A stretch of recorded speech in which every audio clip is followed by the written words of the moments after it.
ने मजदूरों के हक में बड़ा फैसला कर दिया। मजदूरों की माहाना तनख्वाह 67,000 से जायद कर दी गई। गरीब तबके में खुशी की लहर। भारत की हुकूमत ने महंगाई अलाउंस में तरमीम कर दी। मजदूरों की कम अज कम तनख्वाह 20,358 रुपए यानी 67,583 पाकिस्तानी रुपए मुकर्रर कर दी है। वजारत मजदूर की तरफ से एक बयान में कहा गया है कि एडजस्टमेंट का मकसद मजदूरों को जिंदगी की बढ़ती हुई महंगाई से निपटने में मदद करना है।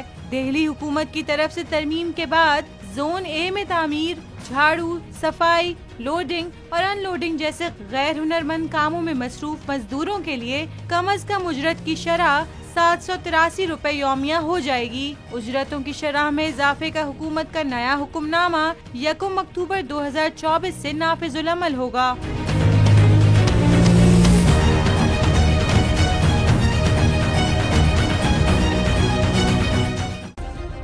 सब्सक्राइब करें और बेल दबाएं ताकि कोई खबर रह न जाए।